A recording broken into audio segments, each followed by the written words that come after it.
اقبال تے کہندا ہے، کہندا بس حضور آ گئے، ہس دین مصطفیٰ دین حیات، زندگی گیرت بہی قانون ثبات، زان کے ملت را حیات از عشق اس، اور برگو ساز کائنات از عشق اس۔ اقبال کہندا جو امت مسلمہ اتنے جانا چاہتی کہ محمد عربی کے ساتھ اپنا جو ہے وفاداری کا اظہار کرے۔ آج امت مسلمہ اتنی بے حس ہو گئی کہ بات سننا بھی ان کو گوارا نہیں ہے۔ میرے آقا نے خود اپنے بتایا میری آمد کا مقصد کیا ہے۔ عن محمد ابن جبیر ابن مطعم عن ابیہ قال قال رسول اللہ صلی اللہ تعالی علیہ وسلم ان لی اسمان انا محمد وانا احمد وانا الماحی الذی یمحو اللہ بی الکفر وانا الحاشر الذی یحشر الناس علی قدمہ وانا العاقب والعاقب الذی لیس بعدہ نبی۔ حضور نے فرمایا مجھے اللہ نے کئی نام عطا فرمائے، میرا نام محمد بھی ہے، میرا نام احمد بھی ہے، اور حضور نے فرمایا مجھے اللہ نے ماہی بنا کر بھیجا۔ ماہی کی حضور نے خود تشریف فرمائی، مطلب کسی امریکہ تے برطانیہ دے ویزے لینے ہومن اسلام امن کا درس دیتا ہے، اور میں کا دس ہے عراق دے کے، افغانستان دے کے، یمن دے کے، شام دے کے، اردن دے کے، مصر دے کے، بوسنیا دے کے، کشمیر دے کے، اور دس ہے کیڑے امن دیاں تو گلاں کرنا۔ میں دسو میں بھی چاہنا امن ہوئے، لیکن دسو کیڑا امن دی چاہنا؟ پوری دنیا تے کفر نے مسلمانوں نو لتاڑ کے رکھ دیتا۔ برما دی اتنی بچیاں نو بت متا نے لتاں ماریاں، پھر تھلے گرا کے تے انہاں تے ترپنے رہ۔ دسو بچیاں کی کہندیاں ہونیاں کہ محمد بن قاسم دوبارہ نہیں آنا۔ شام دیاں بچیاں دیواراں تے لکھ دیتا دوبارہ عمر نہیں آنا۔ کون سے امن کی بات تو کرتا ہے؟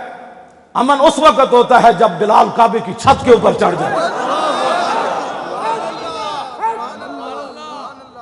پتہ ہے نہیں دین کا بیان کرنے کا، میں کمزور ہوں نا، میرا ہاتھ تلوار اسلام کی نہیں اٹھا سکتا، تو میرے جب اس دل کو یہ تو نہیں حق پہنچتا کہ وہ رسول اللہ کی تلواروں کی نفی کر دے۔ بوس دل بندے کا کام ہی نہیں ہے دین کی ترجمانی کرنا۔ دین کی ترجمانی کرے صدیق اکبر کرے، فاروق اعظم کرے، عثمان غنی کرے، حیدر کرار کرے، سعد بن ابی وقاص کرے۔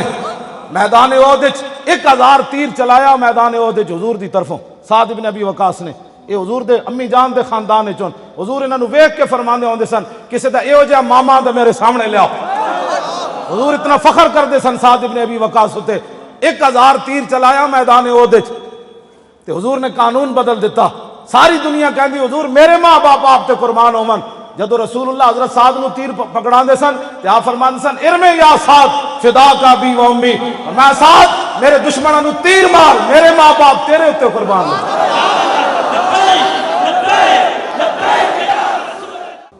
جنہاں اپنیاں پگڑیاں بچائیاں نا تے اپنیاں دکاناں، صحابہ دیاں تا دکان آئیاں ہی کوئی نہیں نا، صحابہ دے تا پتر بھی کوئی نہیں۔ ہر 1.5 مہینے بعد صحابہ جنگ لڑی، خندق حضور لڑ کے آئے، اجے حضور نے ایک طرفوں سر دھوتا سی، جبریل دروازے تے آ گئے سن۔ حضور دروازے تے گئے تے جبریل نے عرض کی تھی حضور اسی تے جنگی لباس پایا تسی اتار دیتا ہے۔ فرمایا کیا چاہتے ہو؟ کہا کہ بنو قریظہ کا پہلے فیصلہ کرے۔ میرے آقا نے فرمایا جبریل لو انذرتہم ایامن، فرمایا میرے غلامہ ویکھیا کتنی ڈاڑی بھوک کٹ کے تے خندق کھودی، پھر گھٹنے تک تہ بند بدے ہوئے، کپڑے بھی گرم کوئی نہیں سن، پیٹ تے پتھر باندھ کے پھر بھی لڑے، کچھ دن میرے غلامہ نو مہلت دیو۔ جبریل نے عرض کی تھی یا رسول اللہ اللہ کا حکم ہے یہ بھی چلے۔ لوگوں نے اسلام کھانے پینے کا نام رکھا ہوا ہے، 20 قسم دے کھانے کھان والے نو کی پتہ ہے کہ صحابہ پیٹ تے پتھر بن کے مٹی کیویں چاہی۔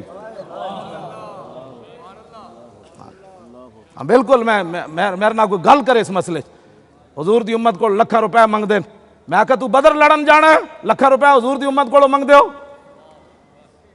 پتھر پیٹ تے بن کے کسے صحابی نے بھی نہیں کیا حضور اے 3 قبیلے یہودیاں دے بڑے امیرن کوئی کڑک کی ادھاری لے لو۔ ہاں جدو یہودیاں کو قرضے لون تو پھر مسیتاں دے سپیکر اتارنے پاؤندے۔ ہاں جدو یہودیاں کو مال لیا ہوئے نا تو پھر پیر میرے علی شاہ دی کتاب تے پابندی لانی پاؤندی۔ جے رسول اللہ دے در دے ٹکڑے کھادے ہون تو پھر گل انج ہوندی جویں پیر میرے علی شاہ کیتی امام احمد رضا کیتی۔ آج لوگ ہمیں کوئی نیا دین پڑھانا چاہتے ہیں، کسی صحابی نے بھی نہیں کیا حضور اجے تک کمر بھی سیدھی نہیں کی تھی، ہتھیار بھی اجے سواریاں تو نہیں اتارے، حضور پھر چلیے۔ میرے آقا نے حضرت بلال نو فرمایا اذان دیو، بے وقت اذان دا مطلب ایسی سارے جمع ہو جاؤ۔ جدو صحابہ جمع ہو گئے تو حضور نے فرمایا چلیے بنو قریظہ۔ کسی ایک صحابی نے بھی نہیں کیا حضور میرے ڈیڈے پیڑ ہے۔ اور ساری فوج پھر ادھر چل پئی. بس میں اتنی ہمیشہ گل کرنا, جدو صحابہ چلے نا تے جبریل ویکھ رہے سن, تے جدو صحابہ دی حالت ویکھی, پچھلی جنگ اج لڑ کے گھر نہیں پہنچے, تے جبریل نے عرض کی تھی حضور بس اللہ یہی چاہتا تھا کہ آپ کے غلام اگر مگر نہ کریں, اب مسئلہ آگے کا لَنُدَادِحَنَّهَا, بس آپ کے غلاموں سے پہلے بنو قریظہ کے قلعے ہم ہلا کر رکھ دیں گے.